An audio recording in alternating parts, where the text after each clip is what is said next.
우리 자리를 정돈하시고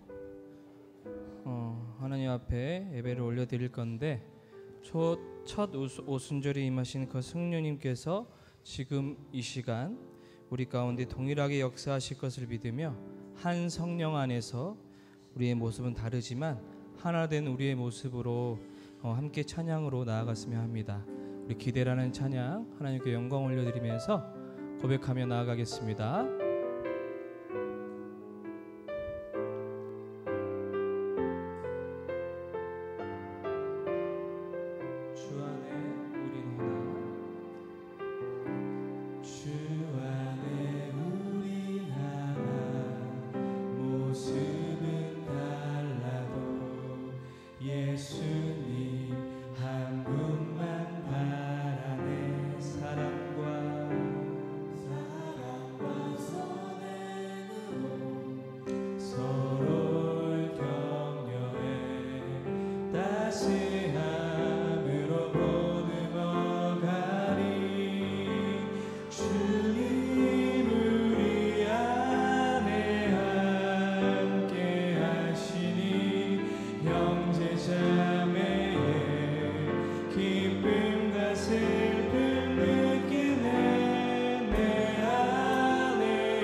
할렐루야. 이 시간 성령께서 반드시 임하실 줄 믿습니다. 바람 같은 성령, 불 같은 성령, 생수 같은 성령, 기름 같은 성령, 우리 안에 임하셔서 우리를 찬양케 하실 것이고 경배와 영광을 올려드릴 줄 믿습니다. 192장 찬송 드리도록 하겠습니다.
있는 보다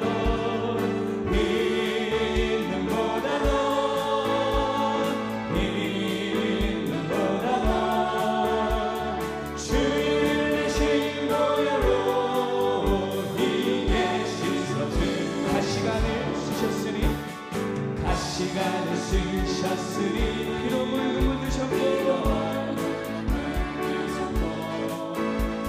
십자가의 모진 고통 나를 위해 당하셨네. 말로 형용할 수 없는 구세주의 구속하신 그애와 크신 사랑 찬송하고 3절로 아버지를 멀리 떠나 아버지를 멀리 떠나 바른 길을 저버리고 여러가지 죄악으로 주홍같이 되었으니 불같은 것 가지고는 불같은 것 가지고는 씻을 수가 아주 없네. 주여 귀한 보배 피로 날 정결케 하라.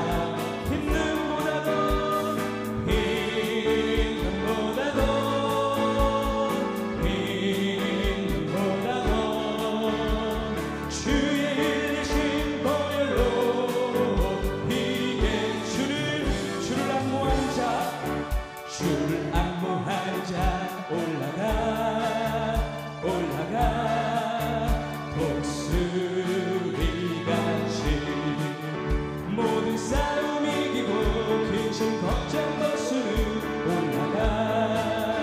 올라가 독수리가 주 악무한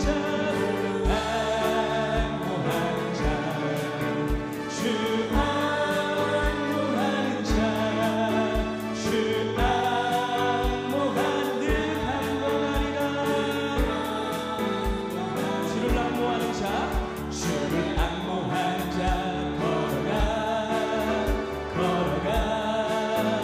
보다 쉽지 않네.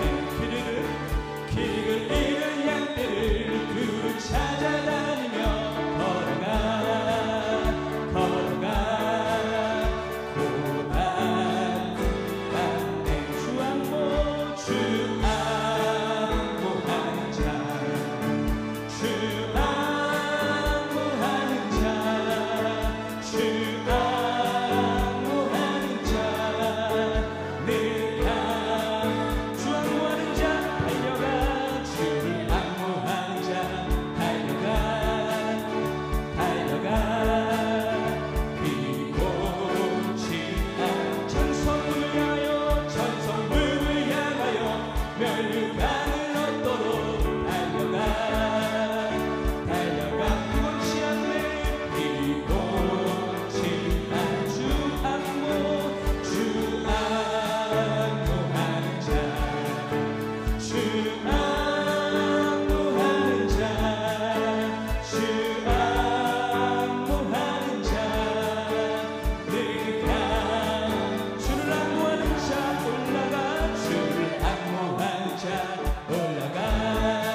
우리가 살아가면서 때로는 허무하고 힘든 시절을 만나기도 합니다. 하지만 깊은 한숨이 나오고 앞이 보이지 않을 것 같은 순간들을 우린 늘 경험하고 살고 있습니다. 하지만 우리의 모든 순간을 보고 계신 하나님께서 우리를 곁에 버려두지 않으실 거라 믿습니다. 아멘. 성령을 보내셔서 우리와 함께 하실 것이고 이 예배를 받으실 것이고 우리에게 말씀하여 주실 것이고 우리가 고백할 줄 믿습니다. 우리 고백하면서 나아갑시다. 허무한 시절 지날 때 허무한 시절 지날 때 깊은 한숨 내쉴 때 그런 풍경 보시며 단식하는 분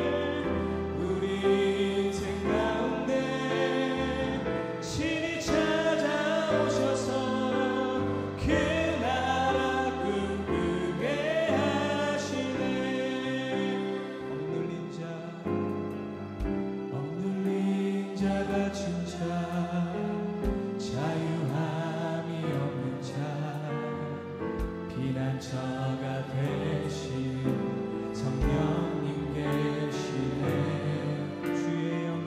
주의 영이 계신 곳에 참 자유가 있다네. 진리의 영이신 다시 한번 억눌린 자 갇힌 자 억눌린 자 갇힌 자 자유함이 없는 자 피난처가 되신 성령님 계시네. 주의 영이 계신 곳에 참 자유가 있다네. 진리의 영이신 이 시간 성령이 오셨네. 성령이 오셨네. 성령이 오셨네. 내 주에 보내신 성령이 오셨네. 우리 인생 가운데 친히 찾아오셔서 그 나라 꿈그 성령이 오셨네. 성령이 오셨네. 성령이 오셨네. 내 주에 보내신 성령이 오셨네.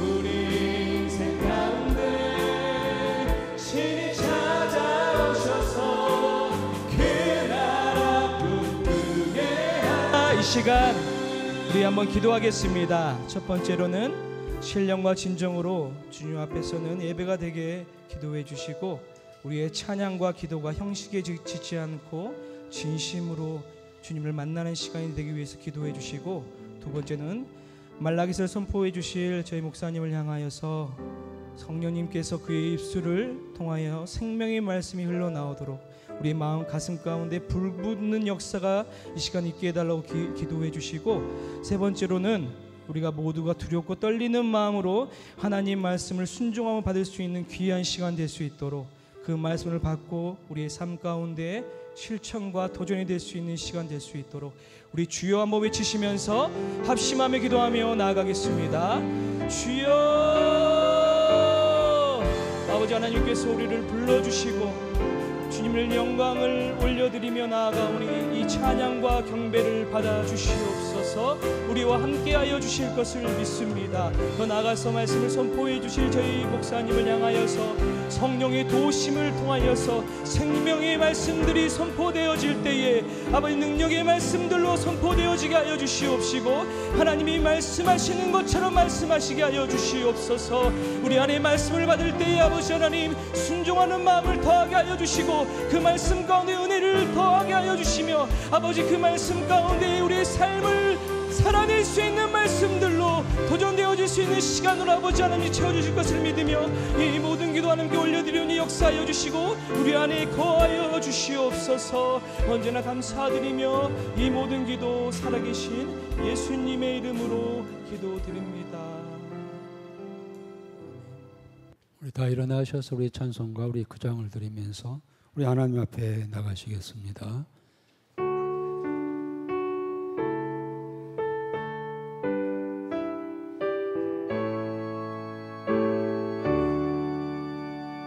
하늘의 가득 찬 영광의 하나님 온 땅에 충만한 존귀하신 하나님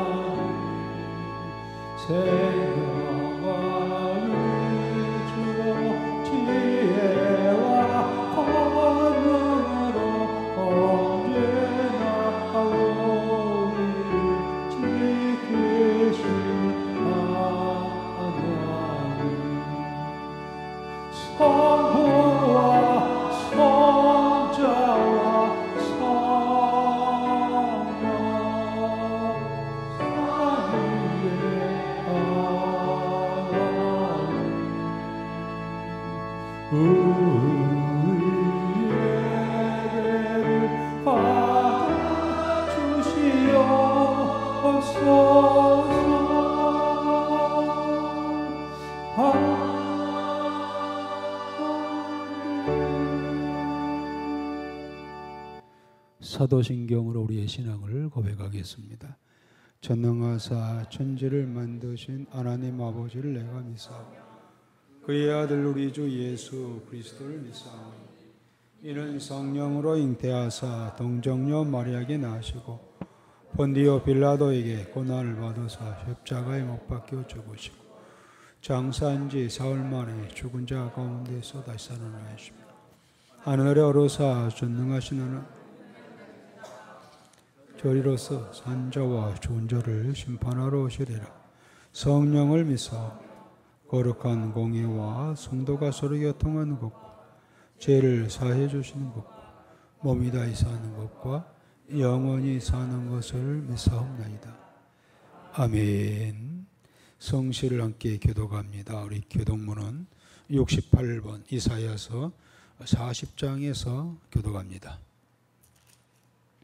외치는 자의 소리여 이르되 너희는 광야에서 여호와의 길을 예비하라. 골짜기마다 더두어지며 산마다 언덕마다 낮아지며 고르지 아니한 곳이 평탄하게 되며 여호와의 영광이 나타나고 모든 육체가 그것을 함께 보리라. 마르는 자의 소리여 이르되 외치라. 대답하되 내가 무엇이라 외치리까 하니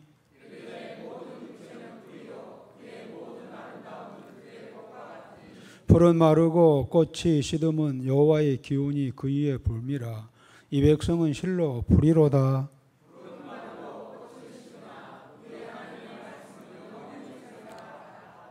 아멘. 우리 다 자리에 앉으시고 우리 찬송가 463장을 함께 드리겠습니다.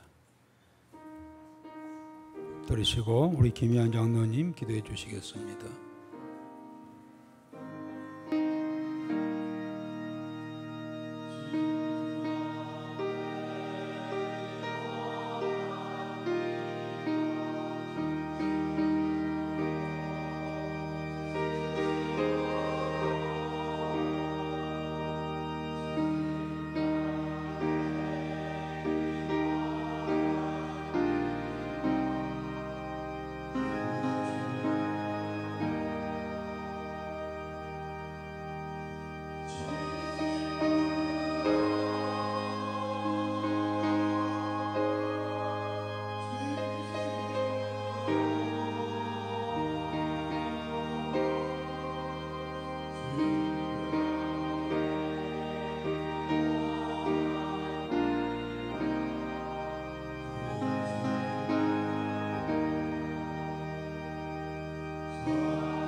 예수 닿기 원합니다. 진심으로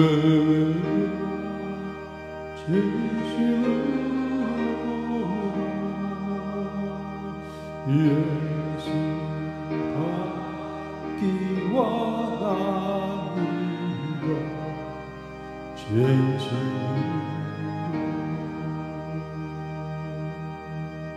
닿기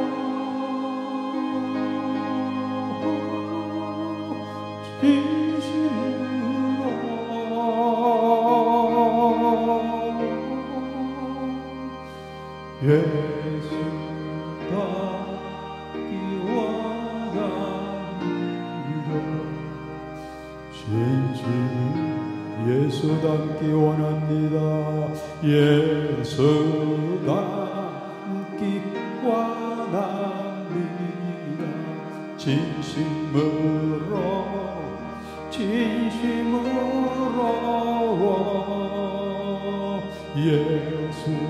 닮기 원합니다.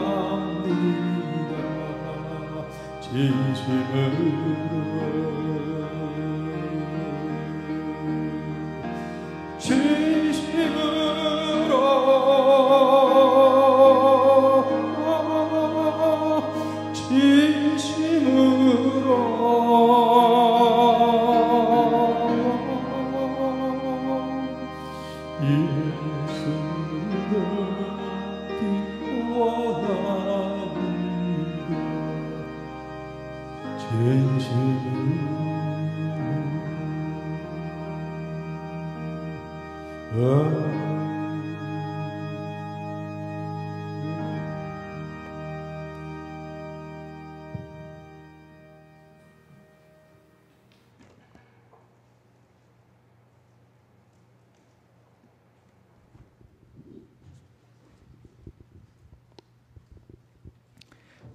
자비로우시고 거룩하시며 사랑과 은혜가 풍성하신 하나님 아버지, 지난 한 주간도 주님의 크신 은혜 가운데 인도해 주시어 오늘 6월 둘째 주일 거룩한 성전에 나와 복된 예배 드리게 하시며 참으로 감사합니다. 오늘 또 드려지는 예배를 기쁘게 흠양하옵소서.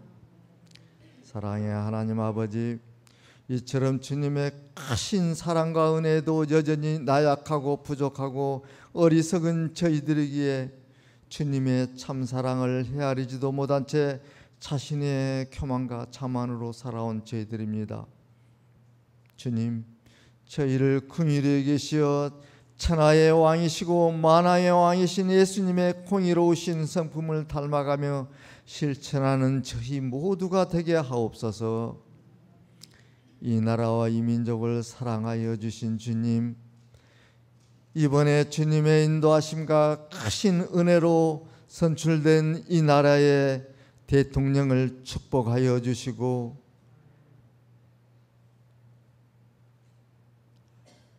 이 나라의 유정자들에게 지혜와 총명 주시어 하나님을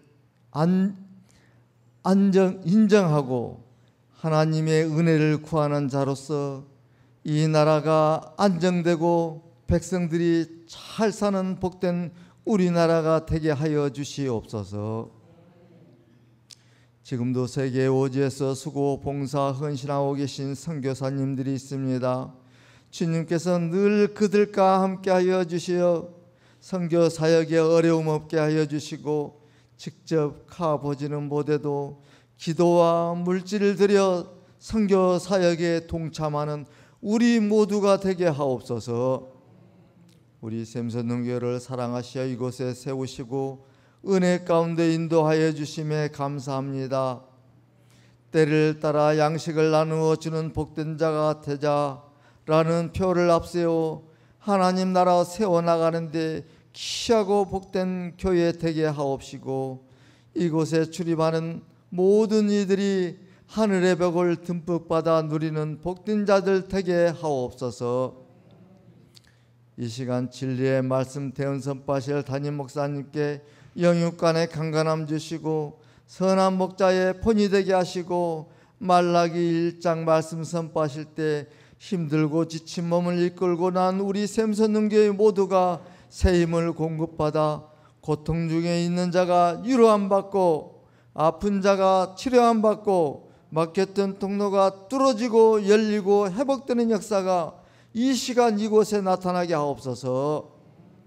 이 예배를 위해 하나님 앞에 온전히 드리기에 정성을 다한 아름다운 손길이 은혜되게 하옵시고, 특별 찬양을 드리는 박준영 집사의 찬양을 기쁨으로 흠양하옵시고, 또한 이 찬양이 우리 모두의 신앙 고백이 되게 하옵소서.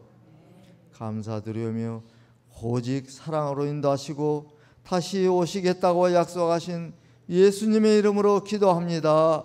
아멘.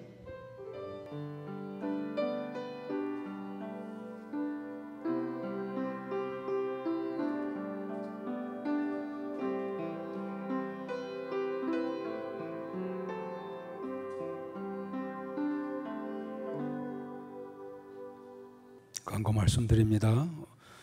우리 한 주간도 우리가 하나님 앞에 거룩하고 경건된 삶을 살아가길 바라면서 예배드리는 일, 또 기도하며 하나님 말씀 읽고 쓰는 일에 힘쓰는 한 주간이 되어지기를 바랍니다. 우리 새벽에는 새벽 5시에 새벽 기도회가 있겠고요. 금요 심야 기도회는 금요일 날 저녁 8시에 있습니다. 함께 나오셔서 기도해 주시기 바랍니다. 오후 예배도 우리 경배 찬양 및 간증과 우리 먹장 모임이 있습니다. 우리 식사 후에 잠깐 쉬셨다가 함께 모여 은혜를 나눠주시기 바랍니다. 성경 필사가 계속되어지고 있고요. 우리 지난주 주간에 우리 국방방송 라디오 전도대회를 마쳤습니다. 많은 분들이 각 교회에 등록하신 줄 압니다. 우리 교회도 작정된 아직 나오지 않는 대신자 68명의 대신자들 위해서 우리 각자 계속 기도해 주시고요. 그들을 주 앞으로 인도하는 데 함께 힘써 주시기를 바랍니다. 우리 찬송가 우리 821장 우리 1절을 들으면서 들으신 예물을 봉헌하는 시간 갖겠습니다.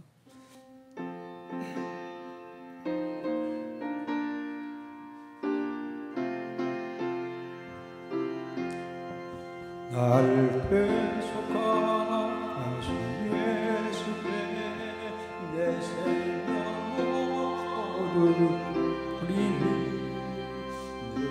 진실하게 하소서. 내 주 예수여 나의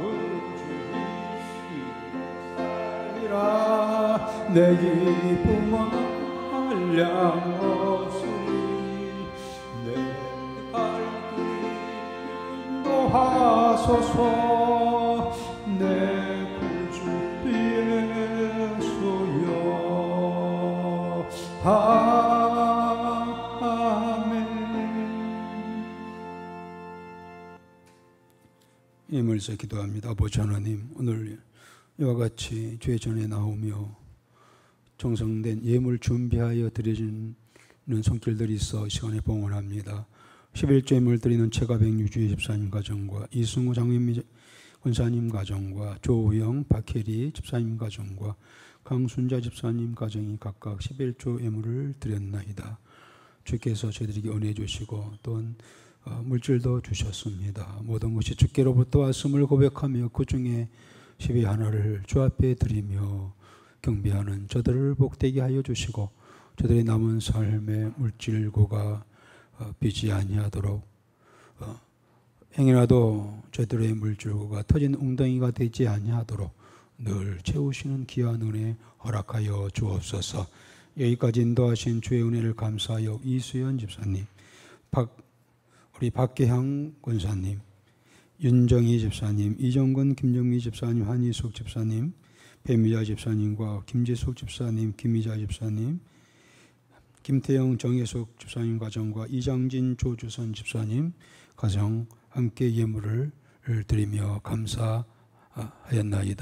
하나님이여, 저들이 늘 한 걸음 한 걸음이 주의 인도함을 따라 주의 은혜 가운데 늘 감사할 일들이 많이 있게 하여 주시옵시고 특별히 오늘 우리 박계향 권사님 예배당 참석하여 예배드리며 하느님 앞에 물과 함께 제 몸과 마음을 드립니다.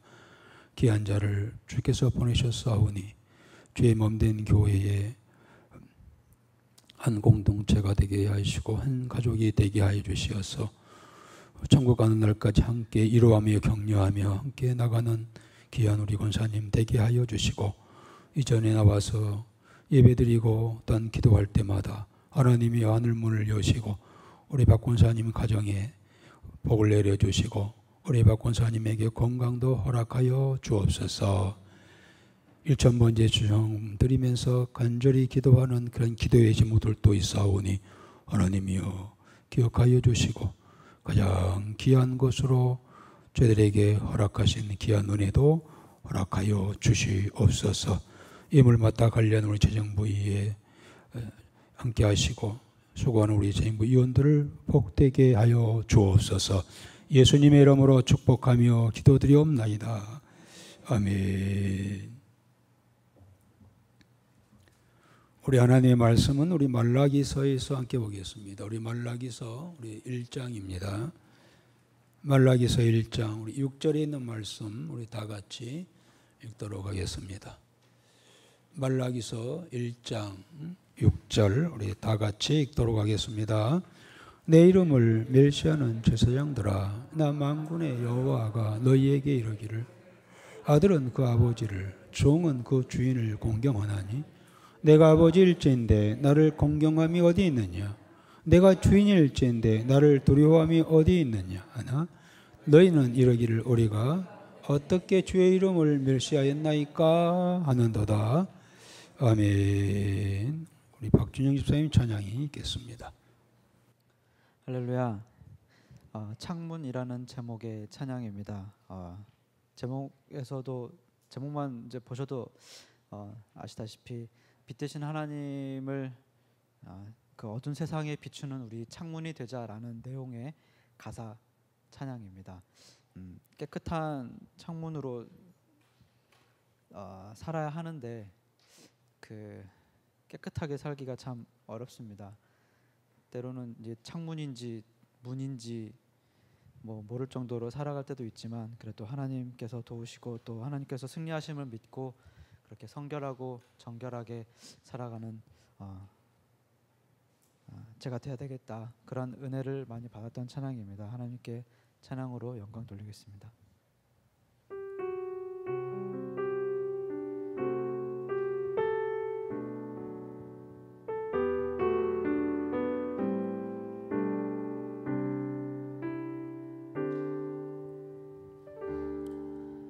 어둠의 사람과 주님 사이 한 벽이 서 있네. 사단의 거짓으로 세워진 벽.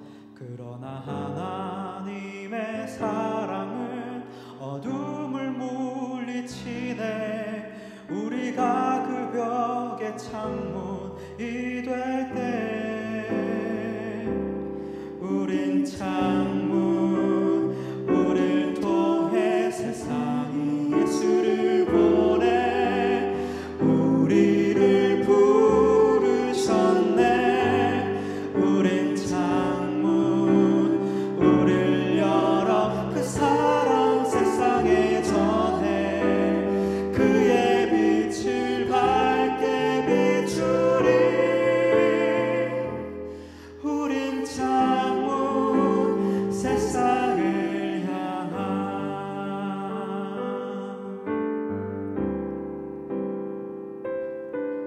어딘가 슬픔 속에서 한 아이는 울고, 어딘가 어둠 속에 형제가 있고, 어딘가 영원히 햇빛을 못 볼 자매도 있네.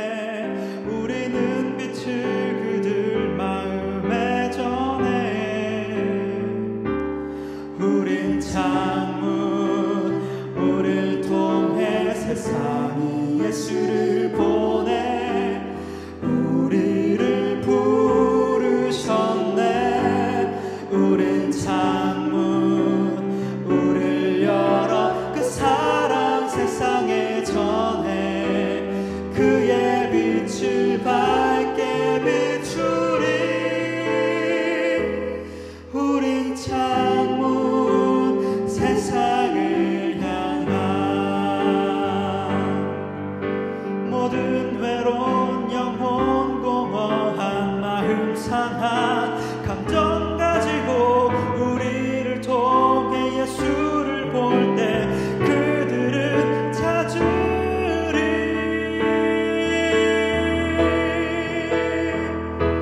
우리는 창문, 우리를 통해 세상이 예수를 보내 우리를 부르셨네. 우린 창문, 우리를 열어 그 사랑 세상에 전해 그의 빛을 밝게 비추리.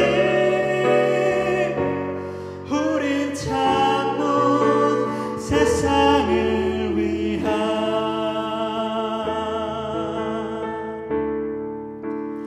우리는 창문,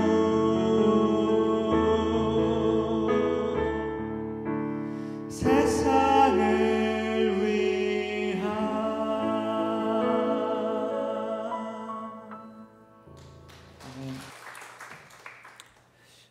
할렐루야. 하나님은 살아계십니다. 우리 집분들과 인사합시다. 잘 오셨습니다. 반갑습니다. 합시다. 거룩한 삶을 통해서 예수님을 세상에 전하자는 그러한 믿음의 고백, 신앙의 고백의 찬양 감사드립니다. 우리 말씀 들어가기 전에요. 우리 박계향 우리 권사님 여기 계시는데요. 우리 보성에서 신앙생활을 쭉 해오시다가 우리 323차로 이사 오셔가지고요. 지지난주부터 우리 교회 나오셔서 예배 드리고 있습니다. 우리 박계향 권사님을 소개하겠습니다. 잠깐만 일어나 주겠어요? 박수 한번 해주시고요.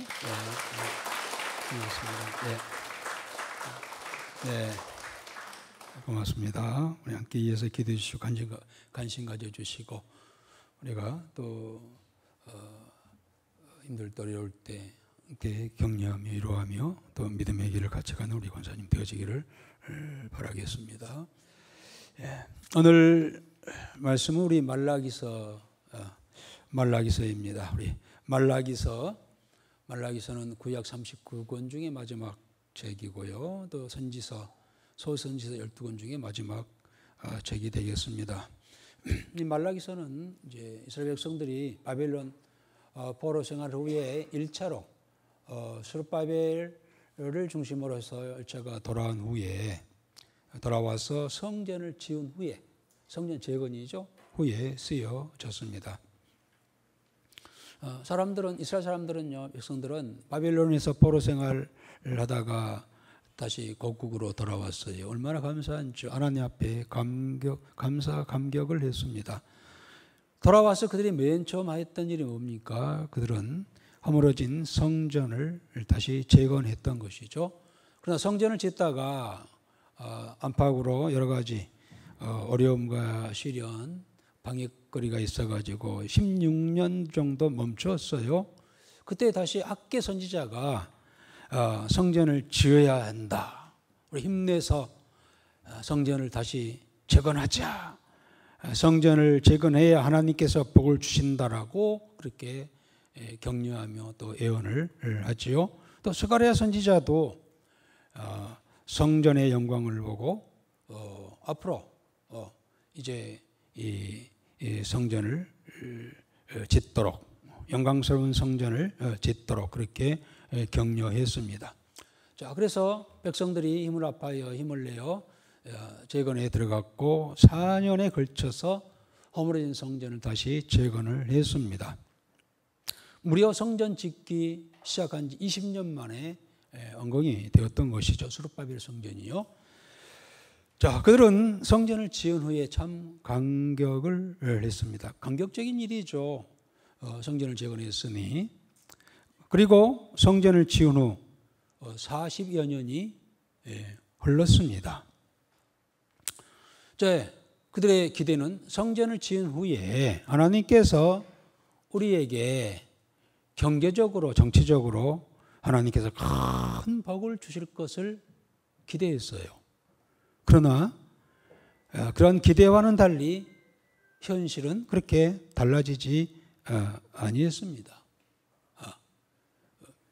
계속해서 이 경제적으로 정치적으로 메뚜기 나중에 나옵니다만은 메뚜기 때가 와서 농사를 다 망쳐 놓았고 포도가 익기 전에 다 떨어지고 그리고 아직도 이제 페르시아의 총독이 상주하면서 실질적으로 식민지 아래에 그렇게 있게 되었습니다. 자, 이런 상황을 이스라엘 백성들이 보면서 몇 가지 의문이 났어요. 하나님께 질문을 하고 싶었던 것이죠. 그래서 이 말라기는 그들이 이런 상황 속에서 하나님께 질문을 합니다. 한 7가지 정도 질문을 합니다.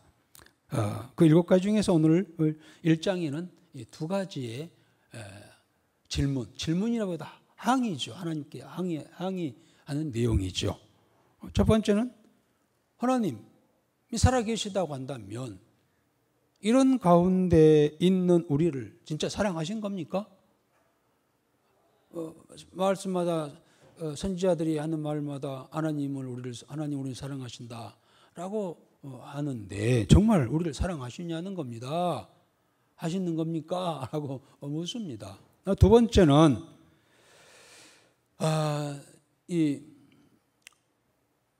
그 말이 무슨 말이겠어요? 왜 우리에게 복을 주신다고 하셨으면서 지금 우리 현실이 이게 뭡니까? 예? 경제적으로 정치적으로 참 개인적으로 국가적으로 얼마나 지금 어려운 일이 있는데 이걸 우리 사랑의 모습 정말 사랑합니까? 라고 했을 때 하나님께서는 이제 그 답을 이제 하시죠. 너희들이 나의 이름을 멸시했어. 나를 경외하지도 아니하고 공경하지도 아니하고 너희들의 잘못된 신앙으로 인하여 나를 멸시하는 행동들을 했다. 라고 대답을 하시죠. 거기에 대해서 아니 하나님 우리가 언제 하나님을 멸시하였습니까? 복 주시기 싫어서 하시는 말씀 아닙니까? 뭐 이런 식이죠. 우리가 언제 하나님을 멸시했습니까? 라고 하는 그런 질문이 나오면서 거기에 대한 답을 하나님께서 하십니다. 자, 오늘 우리는 이 본문을 통하여서요 무엇보다 우리가 하나님의 사랑을 알고 그리고 하나님의 이름을 존중히 여김으로 약속하신 준비하신 그런 하나님의 복을 이 땅에서도 받고 누리며 살아가는 우리 모두가 되어지기를 주의 이름으로 축복합니다. 자, 그러면 2가지 질문으로 구성된 오늘 본문 말씀입니다. 먼저 우리 말라기 하나님께서 말라기 선지자를 통하여서 백성들에게 경고를 하신다고 하면서 시작이 됩니다. 우리 1절 한번 읽어볼까요? 여호와께서 말라기를 통하여 이스라엘에게 말씀하신 경고라. 예.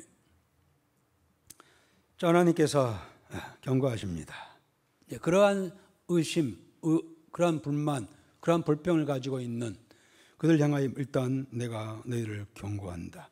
이 말라기 선지자는요 자세한 이 족보나 가족 신상이 공개되어 있지 아니했어요. 안 했어요. 누군지 잘 몰라요. 선지자 그 시대에 학계나 스가랴나 활동했던 그 시대의 마지막 선지자는 물론 이제 나중에 세례요한이 되겠습니다만은 구약에서의 마지막 선지자 정도만 알고 있지 그의 가족이 누구인지 잘 알지 못 어떤 사람인지 잘 몰라. 단지 이 말라기라는 이름의 뜻은 나의 천사, 나의 사자, 나의 종이라고 하는 그런 뜻이죠. 아무튼 이 말라기 선지자를 통하여서 하나님께서는 경고하시는데 경고하신단 말이 무슨 말일까요? 책망하신단 말이에요. 책망. 이스라엘 백성들을 책망하신다는 것이죠. 미리 이야기가 되겠습니다만은 이 이스라엘은 백성들은 포로에서 돌아와가지고 초기에는 정말 하나님을 사랑하는 마음으로 성전을 지었습니다. 그런데 시간이 지나면서 그들은 하나님께 드리는 그러한 예배와 그들의 신앙의 자세에 정성이 마음이 없는 그러한 예배를 드리고 마음이 없는 하나님을 섬겼던 것이죠. 형식은 있었어요. 그들이 와서 다 모여서 뭐 찬양도 하고 그렇게 예물도 드리고 뭐 봉사도 하고 그렇게 했습니다. 그런 형식은 있었으나 신앙은 있지 않았습니다.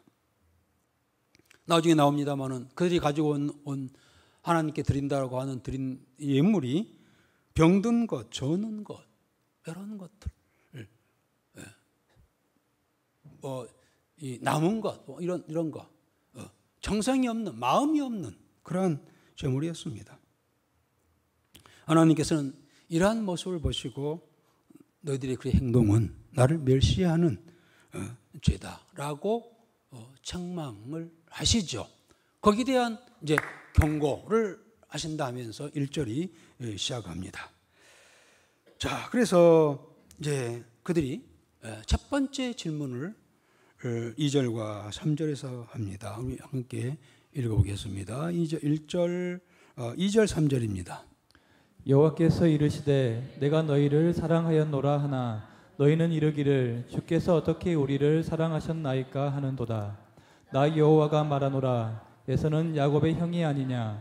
그러나 내가 야곱을 사랑하였고 에서는 미워하였으며 그의 산들을 황폐하게 하였고 그의 산업을 광야의 이리들에게 넘겼느니라. 하나님께서 그를 향하여 내가 너희를 사랑해 라고 그렇게 늘 사실 입버릇처럼 말씀하셨죠. 정말 사랑하셨어요.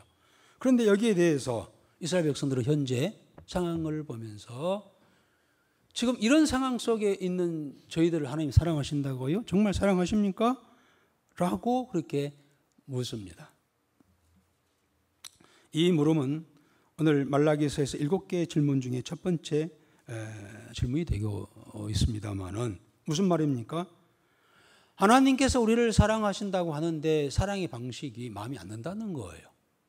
어떻게 해야만이 하나님 우리를 사랑한다고 생각되어질까요? 자기의 소원을 이루어 줬을 때, 소원이 성취되어야 사랑을 받는 것으로 그렇게 생각을 했습니다. 원하는 방식으로 사랑하지 않았으니 사랑받는 것 같지가 않다고 그렇게 생각했던 것이죠.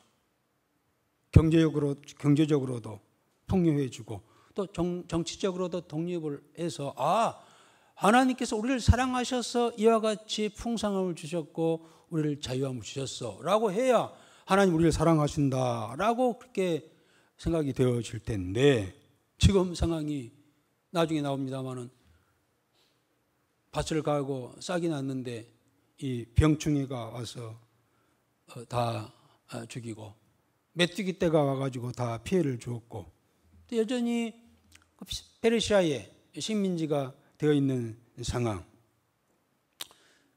이 상황이 이것이 어떻게 하나님께서 우리를 사랑하신다라고 할 수가 있겠습니까? 라고 하는 겁니다. 여러분, 그러나 우리가 꼭 생각해야 할 것이 아무리 나쁜 조건이라도 그 가운데 두신 하나님의 뜻을 알아야 하나님의 사랑을 깨닫게 되는 줄 믿습니다. 하나님의 입장에서 그 사랑을 우리가 받아들여야 한다고 하는 겁니다. 사랑을 깨달은 것은 주관적이죠. 다윗은 우리가 다윗의 일생을 우리가 봐왔습니다만 이제 말라기서 끝나면은 시편으로 들어갈까 합니다. 시편은 거의가 다윗의 시이죠. 다윗의 신앙 고백이죠. 그 다윗에 대한 이야기가 이제 많이 나오겠습니다만은 다윗은 정말 수없이 어려운 상황과 환경 속에서 그는 그 목전에 그 앞에 막 적들이 그를 죽이려고 쳐들어오고 하는 상황 속에서도 늘 고백하는 것이 뭡니까? 하나님은 나를 사랑하셔. 참 이 3차원, 4차원의 그러한 신앙 고백을 늘 그는 하였던 것이죠.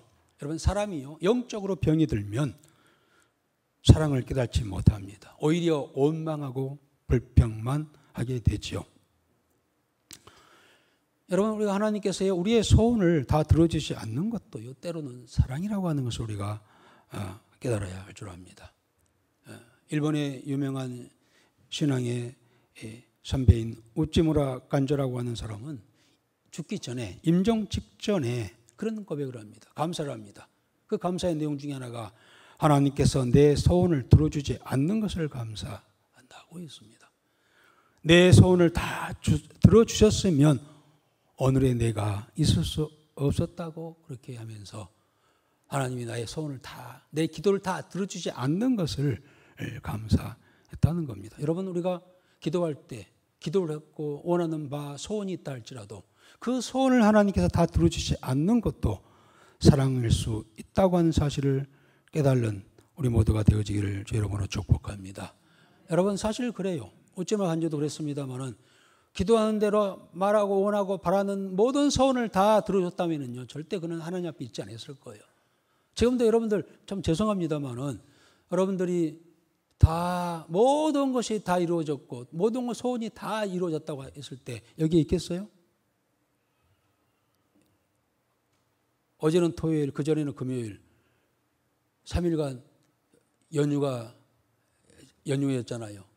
아마 소원을 다 들었다면요, 그것 가지고 저 외국 여행 가 있었을지도 몰라요. 때로는 길이 막힌 것도 우리가 하나님의 사랑이라고 하는 것을 깨달아야 하고, 내 소원을 다 들어주지 않는 것도 하나님께서 나를, 하나님 입장에서 봤을 때 하나님 나를 사랑한다고 하는 그러한 증거 중에 하나라고 하는 것을 기억하고 깨달는 우리 모두가 되어지를 바랍니다. 그래서 우리는 하나님의 사랑을 느낄 때 하나님 입장에서 그 사랑을 우리가 깨달아야지, 내 입장에서 하나님의 사랑을 깨달으려고 하면은요, 영적으로 병들 때는 지금 이스라엘 백성들의 그런 자세가 됩니다. 지금 다 이 모양 이 꼴인데 하나님 나를 사랑하십니까? 성경은 구구절절히 나를 사랑하신다고 하시는데 정말 나를 사랑합니까? 라고 하면서 이스라엘 백성들의 이런 오망 섞인 그런 투정, 불평을 하게 된다고 하는 사실입니다. 여기에 대해서 하나님께서는요, 그들을 사랑하신다고 하는 증거를 3절, 2절, 3절 우리 다시 한번 읽어볼까요? 2절, 3절. 여호와께서 이르시되 내가 너희를 사랑하였노라 하나 너희는 이르기를 주께서 어떻게 우리를 사랑하셨나이까 하는도다. 나 여호와가 말하노라. 에서는 야곱의 형이 아니냐. 그러나 내가 야곱을 사랑하였고 에서는 미워하였으며 그의 산들을 황폐하게 하였고 그의 산업을 광야의 이리들에게 넘겼느니라. 그렇습니다. 무슨 말입니까? 아주 단도직입적으로 하나님께서는 나 여호와가 말하노라. 에서는 내가 야곱을 사랑하였고 에서는 미워하였다라고 했습니다. 이 무슨 말입니까? 이스라엘 백성들은 누구의 후손이냐면 이 야곱의 후손입니다. 이 야곱은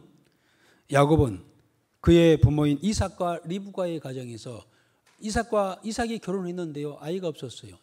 20년 만에 기도하다가 20년 만에 아이를 낳았거든요. 그런데 쌍둥이를 낳았습니다. 먼저 나온 아이가 에서예요. 그리고 나중에 나온 아이가 야곱입니다. 그런데 하나님께서는요, 희한하게도 그 둘이가 태 속에 있을 때 이 야곱을 택하여 내가 야곱을 사랑하고 에서는 미워한다라고 그렇게 하셨던 것이죠. 자, 하나님께서는 이 말씀을 하시면서 내가 너희를 사랑하는, 야곱은 이스라엘 백성들의 조상이잖아요. 이스라엘이라고 하는 이름이 바로 야곱의 이름이잖아요. 원래 야곱으로 태어났어요. 야곱이라는 이름은 간사한 자, 도둑놈 뭐 이런 뜻이 아주 부정적인 이름이에요. 그러나 사실 그랬어요. 야곱은 하나님께로부터 사랑받지 못할 사람이었어요. 늘 나중에 태어나서도 자기 중심이었습니다. 하나님 중심이 아니었어요. 고집도 아주 셌어요.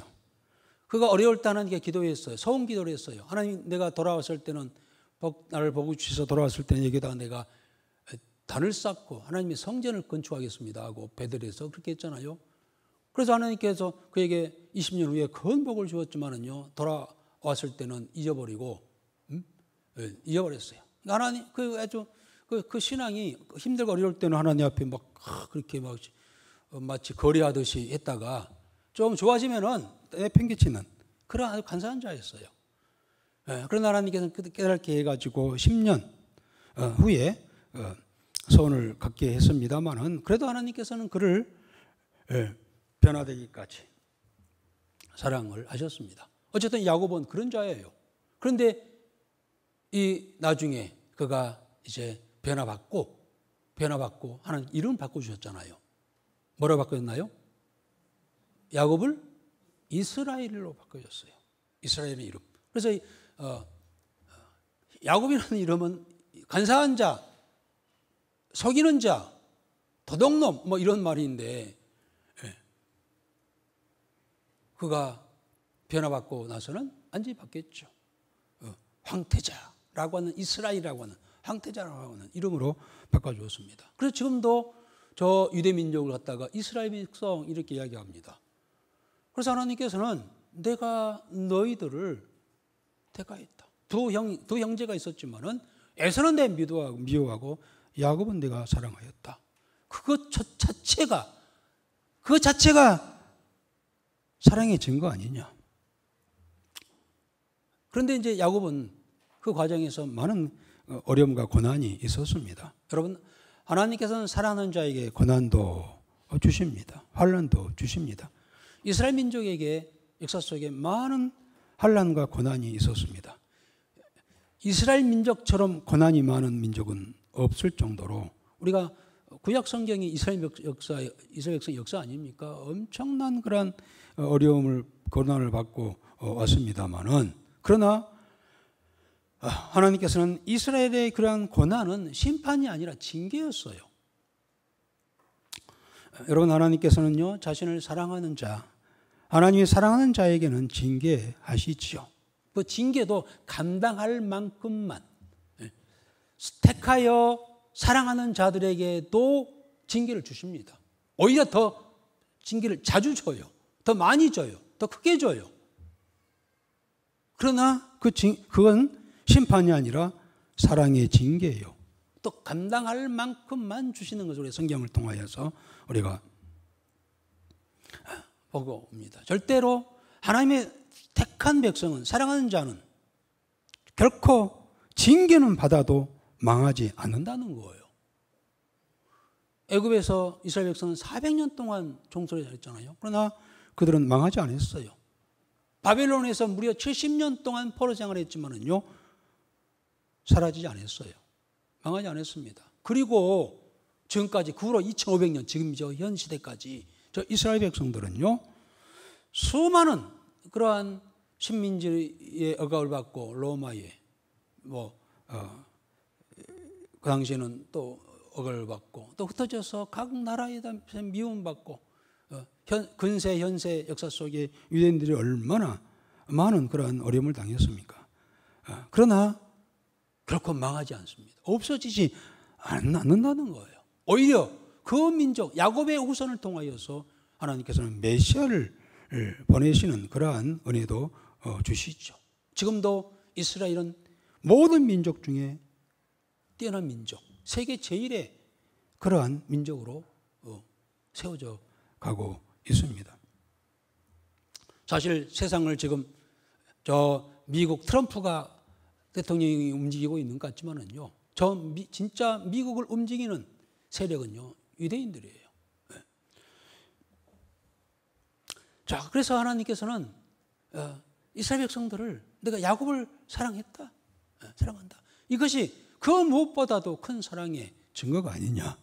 그런데 지금 그들이 좀 힘들고 어렵다고 해가지고 하나님 우리를 나를 사랑합니까? 라고 투정 섞인 그러한 질문은 잘못된 것이라고 하는 것을 책망을 하시죠.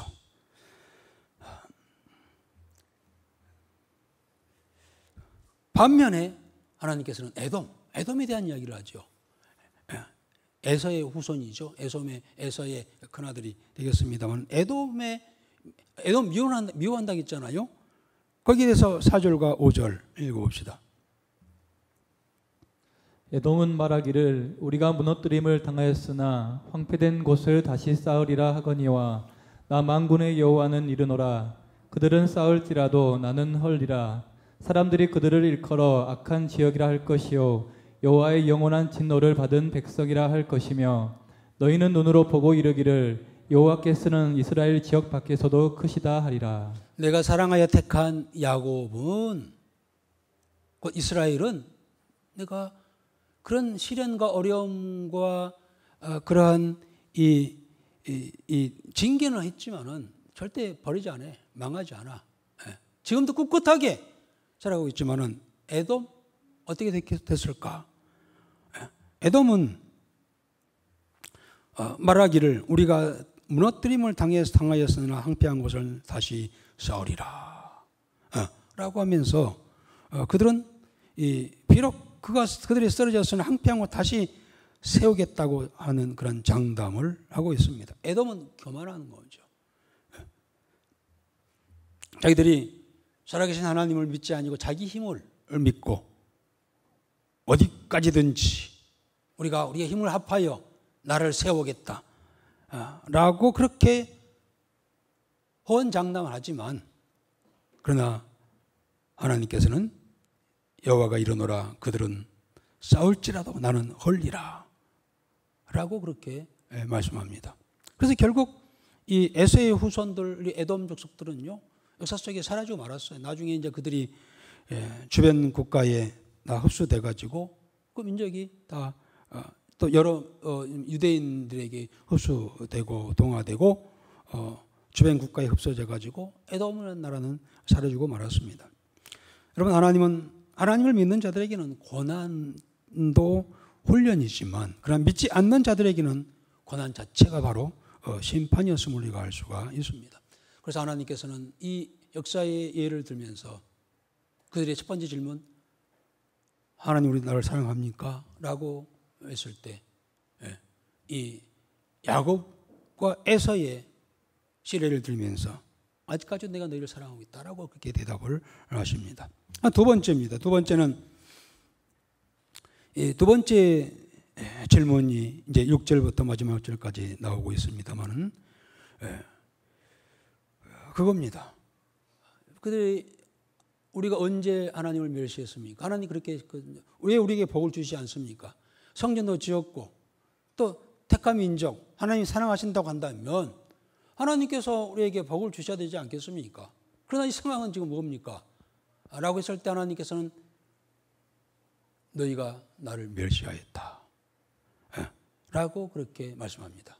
그때 그들은 우리가 언제 하나님을 멸시했습니까? 라고 하는 것이 두 번째 이제 질문입니다만은 우리 6절 같이 읽겠습니다. 내 이름을 멸시하는 제사장들아, 나 만군의 여호와가 너희에게 이르기를 아들은 그 아버지를 종은 그 주인을 공경하나니 내가 아버지일진데 나를 공경함이 어디 있느냐?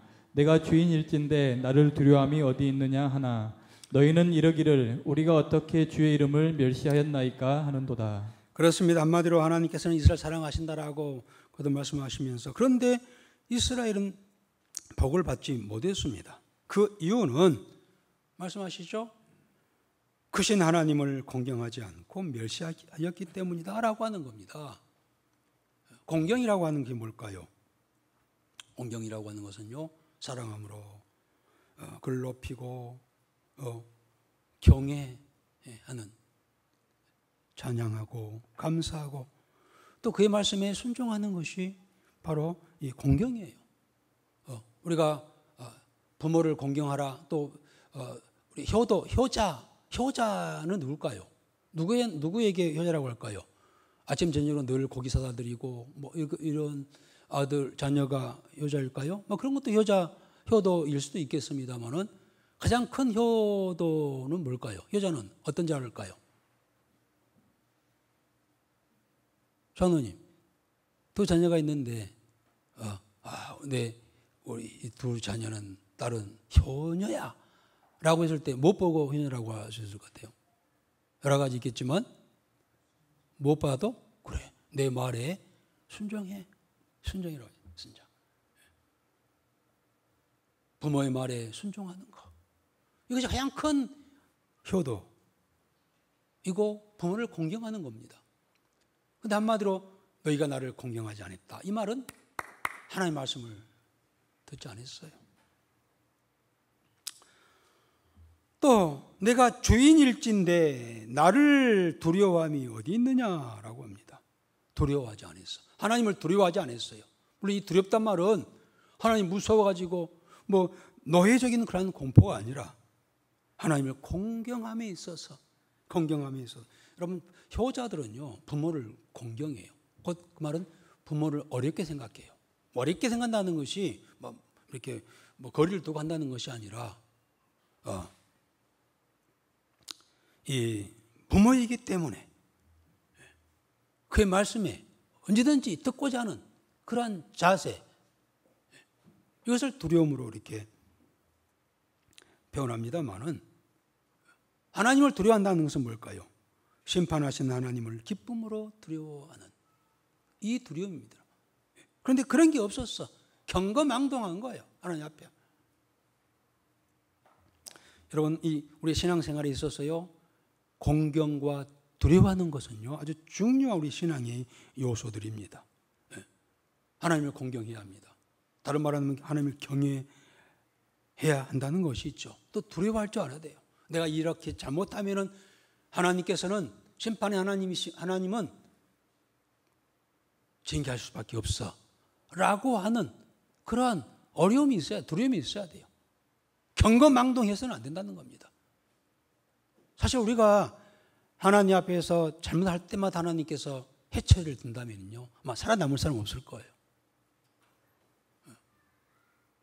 그래서 하나님께서는 웬만하면은 그냥 넘어가시는, 뭐 넘어가신다? 뭐 넘어가신지는 모르지만은요, 크게 반응을 하지 않으셔요.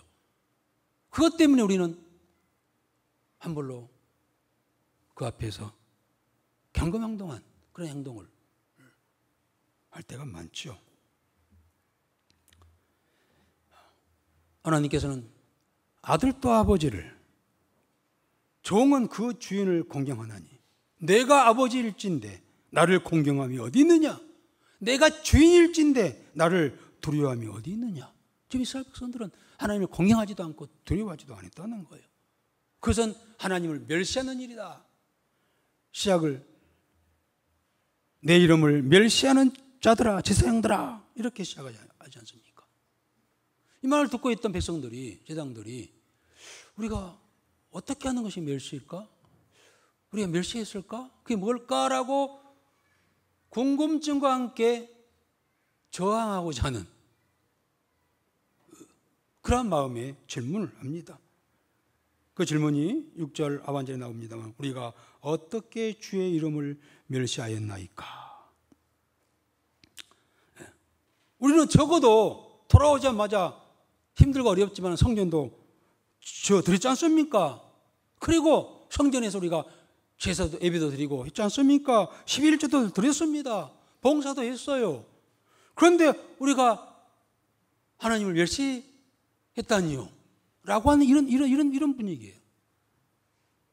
그래서 하나님께서는요, 실질적인 예를, 실질적인 그들의 잘못된 그들의 신앙 생활을 지적을 하십니다. 한 세 가지 것으로 지적합니다. 자, 과연 어떤 것이 하나님을 멸시하는 일일까? 왜 하나님께서는 그들을 경고하시면서 그들을 책망하셨을까요? 세 가지 정도 나와 있죠. 우리 먼저 7절, 8절 한번 읽어보겠습니다. 너희가 더러운 떡을 나의 제단에 드리고도 말하기를 우리가 어떻게 주를 더럽게 하였나이까 하는도다. 이는 너희가 여호와의 식탁은 경멸히 여길 것이라 말하기 때문이라. 만군의 여호와가 이르노라. 너희가 눈먼 희생제물을 바치는 것이 어찌 악하지 아니하며 저는 것 병든 것을 드리는 것이 어찌 악하지 아니하냐. 이제 그것을 너희 총독에게 드려보라. 그가 너를 기뻐하겠으며 너를 받아주겠느냐. 그렇습니다. 읽기만 해도 그들의 행위가, 신앙의 행위가 어떤 것인가를 우리가 알 수 있는 그런 대목이라고 할 수가 있죠. 어쨌든 하나님께서는 신뢰를 들어서 너희들이 여호와의 단에 드린다고 하는 그런 희생 제물이 어떤 것이었느냐? 더러운 것, 흠 있는 그러한 것들을 드리지 않았느냐. 눈먼 것, 저는 것, 병든 것을 드리는 것이 어찌 악하지 아니하느냐라고 책망을 하십니다. 다시 말하면 그들은 교회 나와서 예배도 드려요. 예물도 드려요. 그런데 그 예물 자체가 완전히 형식적인 거예요. 형식적인 것을 지나쳐서 덜입했다라고 했어요. 덜입했다라고 했습니다. 그들의 생각, 그래서 이 아주 하찮은 것, 안 좋은 것, 나쁜 것, 쓰레기 같은 것, 쓰다 남은 것, 이런 것을 드렸다는 거예요. 이러한 그들의 자세는요, 하나님께 우리가 드리기는 드리지만은 아무렇게나 상을 차려주면 되겠지, 이런 말입니다. 그래서 바치는 제물이 눈알이 빠져 있는 것을 드리고, 흠 있는 거 드린다는 거예요. 아니, 그런 생각이 있을 거예요. 어차피 드리면 번제단에 태워가지고 연기로 날릴 건데, 그것이 눈먼 것인지 좋은 것인지 무슨 상관이 있겠나. 다 태우면 마찬가지겠지. 그리고 좋은 것은 자기들이 먹고 또 다른 사람들에게 팔아요. 우리 고린도 교회 보면은 고린도 교회 문제거리 하나 그거잖아요. 그들이 음식을 먹어요.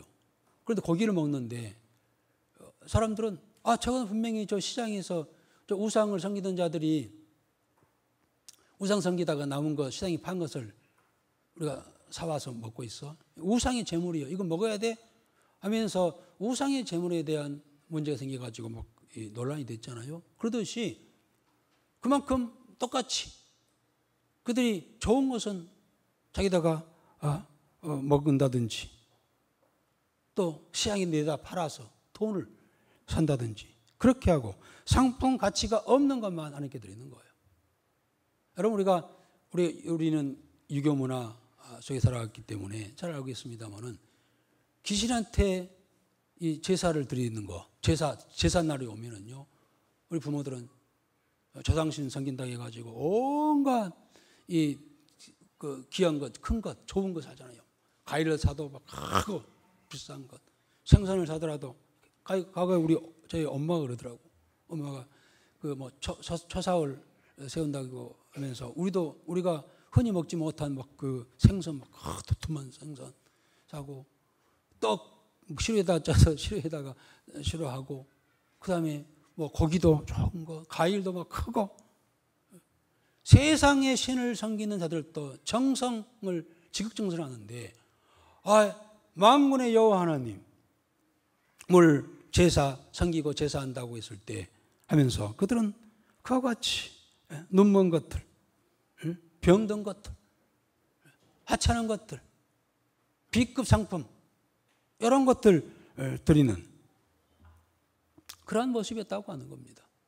그러니 하나님께서 그들은 내 제단을 더럽게 하였다.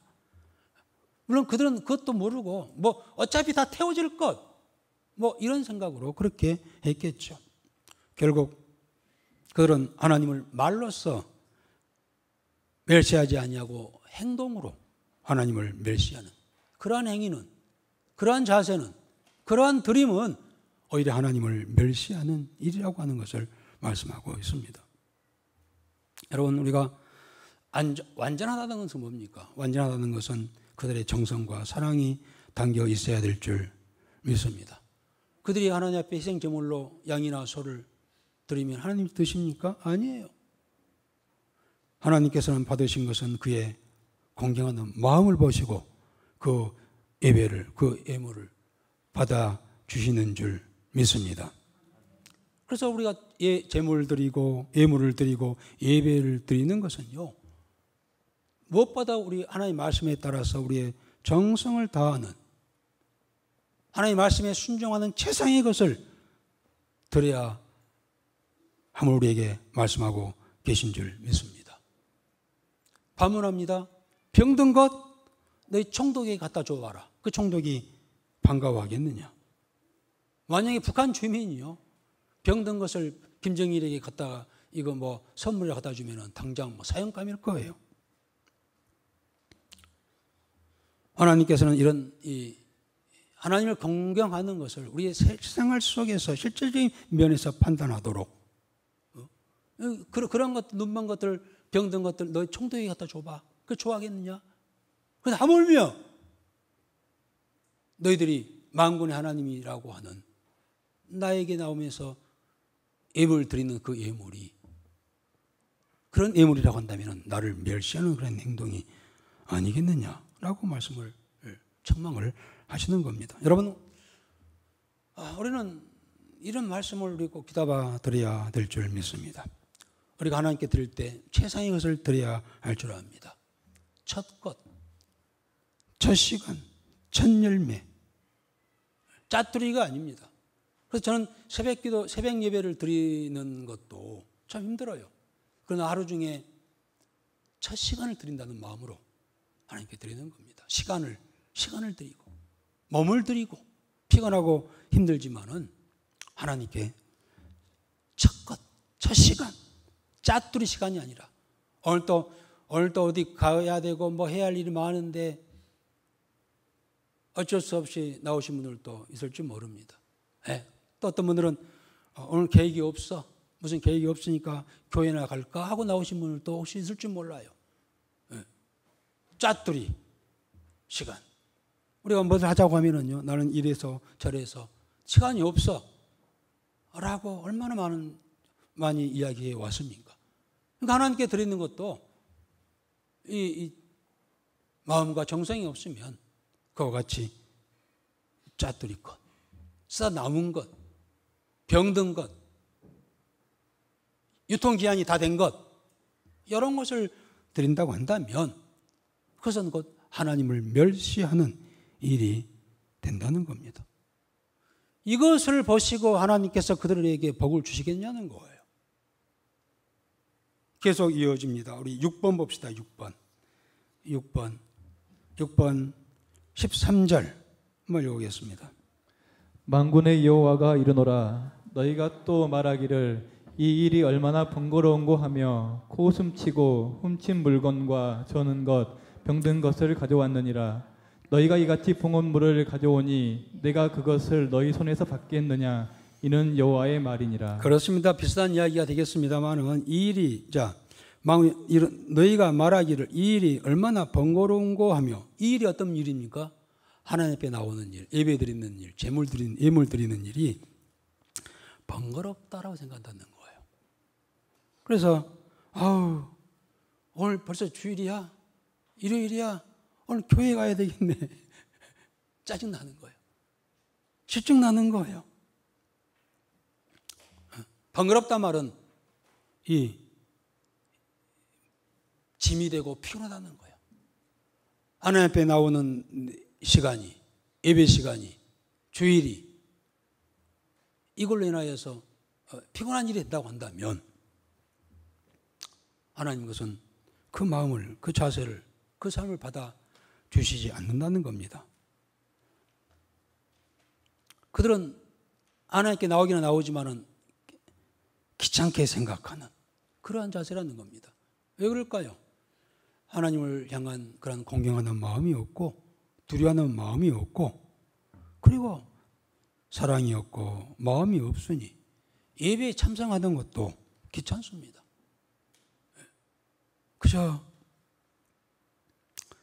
그렇다고 해서 주일인데 예배 참석 안 할 수는 없고 생각하니까 이 주일이 예배가 나를 괴롭힌다라고 괴롭힌 일이라고 생각합니다. 나가자니 귀찮고 안 나가자니 끄림칙하고 예배가 무거운 짐이 된 그들의 모습을 지적합니다. 주일날 놀러 가면 비가 오면 벼락이도 칠 것 같아서 어쩔 수 없이 나오고 물론 그것까지도 무시하며 주일을 자기를 위해 사용하는 자도 없잖아 있습니다만은 이런 마음으로 교회에 나오는데 무슨 정성된 마음이 있고 무슨 그들의 드리는 예물이 하나님께서 받으실 만한 그런 예물이 되겠느냐는 겁니다. 형식만 갖췄어. 빨리 시작해서 빨리 끝나서 빨리 가야지 라고 하면서 그런 어떤 빨리 예배를 후딱 치워버리는 그런 자세를 가졌다는 겁니다. 외식이란 말이 무엇일까요? 하나님 앞에 드릴 마음은 없어. 그런데 드릴 수밖에 없어. 눈치도 있고 이목도 있고 또 그렇게 안 하면 하나님께서 혼낼 것 같기도 하고 이런 모습과 자세가 바로 예식 신자라는 것이죠. 또 하나님께서는 코웃음 치고 오라고 했어요. 코웃음 친다는 것은 뭡니까? 비웃는다는, 우습게 여긴다는 겁니다. 하나님은 우습게 여겨요. 그래서 그들이 드리는 그런 희생 제물은, 예물은 훔친 것, 병든 것, 저는 것을 가져왔다는 거예요. 그 자체는 하나님을 우습게 여기는, 코웃음 치는 그러한 행위라는 겁니다. 정성이라고 하는 것은 전혀 없고 경건함의 모습도 전혀 없는, 그러니 하나님께서 내가 너희들에게 복을 주겠나, 거기에 어떤 그들이 원하는 것을 주신다고 한다면, 소위 복을 준다면요, 그들은 기고만장하고 더 하나님을 떠나는 그런 결과가 될 수밖에 없을 거예요. 그러니까 하나님께서 주고자 해도 줄 수가 없는 거죠. 6번입니다. 6번. 7번이죠. 14절입니다. 짐승떼 가운데 수컷이 있거늘 그 서원하는 일에 흠 있는 것으로 속여 내게 드리는 자는 저주를 받으리니 나는 큰 임금이요 내 이름은 이방 민족 중에서 두려워하는 것이 됨이니라. 만군의 여호와의 말이니라. 여러 짐승들 중에서, 양들 중에서 순양이 있어요. 근데 하나님께서는 그 수컷을 드리라고 말씀을 아시죠? 그래서 그렇게 한다고 해놓고는 그걸 드리지 아니하고 흠 있는 것을 드렸다는 겁니다. 수컷이, 너 짐승떼 가운데 수컷이 있거늘 그 선하는 일에 흠 있는 것으로 속여 내게 드리는 자는 저주를 받으리니 라고 이렇게 했습니다. 온전치 않는 예물, 마음에 작정을 해놓고 시간이 지나니까 아까웠게 생각이 드니까 보잘것없는 것으로 드리는, 온전치 않는 그러한 예물 하나님께서 보고 계시다고 하는 겁니다. 여러분, 우리가 예물 드릴 때도요 늘 그런 이야기 하죠. 성령께서 감동하신 대로, 첫 번째 감동하신 것으로. 그런데 계속 인간적인 생각이 들으면은요 계속 깎아져. 우리가 11조 예물도 마찬가지예요. 11조도 언제나 11조 드려야 돼요. 그렇지 못한 이유가 뭡니까? 자꾸 인간적인 생각이 들어서 언제나 11조를 드려야 된다라고 생각을 했지만은 그것이 계속 깎아지는 거예요. 그리고 흠 있는 것, 적당하게 하나님과 타협하는 겁니다. 이러한 자라 속여, 하나님을 속이는 것이라고 그렇게 말씀을 하시죠. 그래서 그들은 안 한 게 아닙니다. 하기는 합니다. 드리기는 드립니다. 그냥 속여드리는 것은 오히려 하나님의 저주를 받을 일이라고 하는 것을 경고하십니다.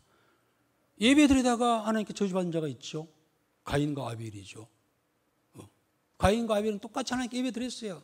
예배 드리면서 가인은 하나님께로부터 저주를 받았어요. 정성이 없는 그러한 예배 하나님 받지 않았습니다. 그러나 비록 보잘것없는 그런 곡식을 땅을 가지고 하나님 앞에 왔던 이 아벨의 제사를 하나님께서 받으시죠. 오히려 예배 드리다가, 잘못된 예배를 드리다가 하나님의 미움을 받고 저주를 받는, 화를 받는 그런 일이 있다고 하는 겁니다. 여러분, 우리가요 예배 드리는 것도 중요하지만은요 바른 예배를 드려야 돼요. 바르지 못한 예배를 드리면은요 오히려 내 신앙이 마이너스가 됩니다. 그래서 시간 드리는 예배마다 우리가 정성을 다해야 할 이유가 거기에 있는 줄 믿습니다. 이것이 하나님을 경외하는 일입니다. 경외하는 그러한 일입니다. 하나님을 경외하고 하나님을 높여야 할 줄 믿습니다. 하나님을 직장의 상관보다도 못하게 여긴다면 잘못된 것이죠. 어떤 목사님 그래요. 선거철이 돌아오니까 장로님, 집사님들, 교인들 모여가지고 입에 거품을 풀면서 뭐 윤석열이가 어떻고 이재명이가 어떻고 하면서 그들을 막 치하하고 아주 막 높인다는 거예요. 그런데 예수님에 대해서 말을 하면 한마디도 못하는 거예요. 예수님에 대해서 말하는 말은 한마디도 못하고 그를 높이고 그를 찬양하고 그를 소개하고 그를 증거하고 하는 말 한마디 못하면서 이재명이 뭐 윤석열이 하면 거품을 품고 뭐 보여서 한다는 거예요. 아니 하나님이 윤석열이나 이재명보다 못한 자라는 겁니까? 하면서 책망을 했다고 이렇게 합니다. 여러분, 그러나 크신 왕이신 하나님을 높이는 그러한 우리의 신앙의 자세가 되어야 할 줄 믿습니다. 그럴 때 하나님께서 마음껏 축복하신다는 사실을 우리가 기억해야 할 줄 압니다. 자, 이렇게 하는 자들에 대해서 하나님께 그들의 기도도 안 들으신다는 겁니다. 우리 9절부터 10절까지입니다. 만군의 여호와가 이르노라 너희는 나 하나님께 은혜를 구하면서 우리를 불쌍히 여기소서 하여 보라. 너희가 이같이 행하였으니 내가 너희 중 하나인들 받겠느냐. 만군의 여호와가 이르노라 너희가 내 제단 위에 헛되이 불사르지 못하게 하기 위하여 너희 중에 성전 문을 닫을 자가 있었으면 좋겠도다. 내가 너희를 기뻐하지 아니하며 너희가 손으로 드리는 것을 받지도 아니하리라. 그래놓고는 나한테 나와가지고 하나님 우리를 불쌍히 여기소서 하고 기도했을 때 물론 그 기도의 내용은 겸손한 것 같지만 그들의 삶은 완전히 나를 멸시하는 그러한 너희들의 기도를 내가 듣겠느냐.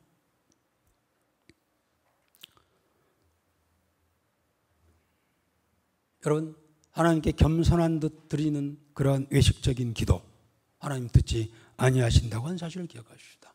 우리는 하나님 기도해도 내가 기도해도 하나님이 들어주신 것 같지 않는 것 같아 라고 늘 투정하죠. 왜일까? 오늘 9절 10절에서 말씀합니다. 하나님을 경외하지 아니하고 공경하지 아니하고 멸시하는 그러한 태도에서 드려지는 그러한 겸손한 듯한 그러한 기도 내가 하나라도 내가 받겠느냐. 아이고 그런 기도하지 마라. 너희가 내 제단 위에 헛되이 불사르지 못하게 하기 위하여 너희 중에 성전 문을 닫을 자가 있었으면 좋겠다 라고 그렇게 말씀합니다. 그러한 기도를 하나님께 받지 않겠다는 겁니다. 오히려 하나님께서는 이제 너희들은 그렇게 할 때 할지라도 이제 후세 이방인들이 이러한 자세를 가지고 나를 경외할 날이 올 것이다 라고 하는 말씀을 11절 12절에 말합니다. 읽어봅시다. 만군의 여호와가 이르노라 해 뜨는 곳에서부터 해 지는 곳까지의 이방 민족 중에서 내 이름이 크게 될 것이라. 각 처에서 내 이름을 위하여 분향하며 깨끗한 제물을 드리리니 이는 내 이름이 이방 민족 중에서 크게 될 것임이니라.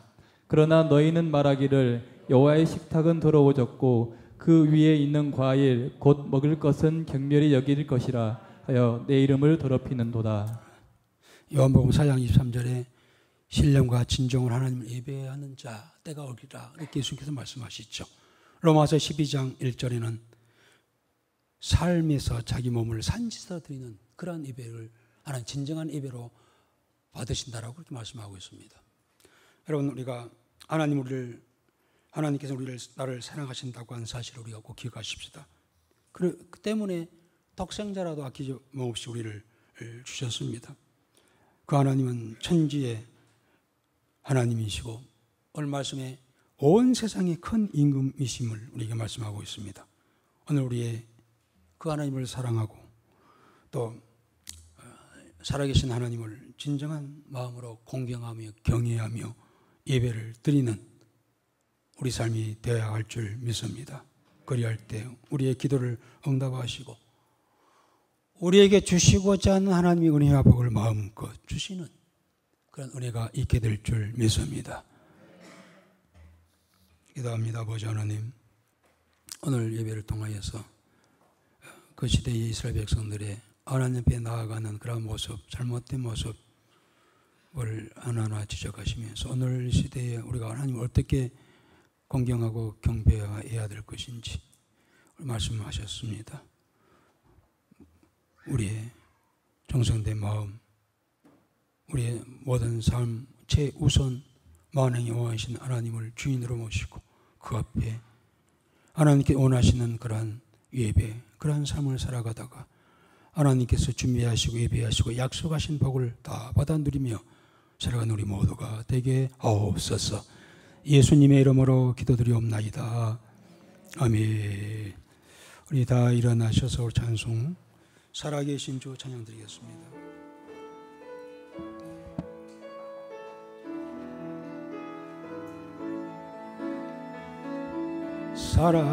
살아계신 주 나의 참된 소망 걱정 근심 전혀 없네. 사랑의 주 내 갈 길 인도하니 내 모든 삶의 기쁨 늘 충만하네.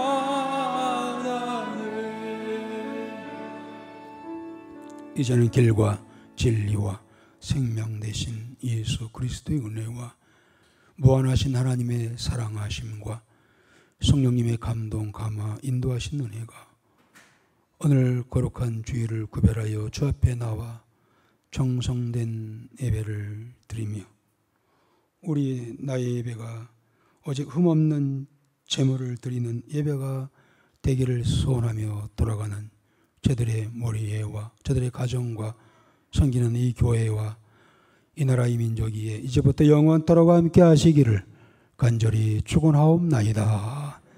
아멘.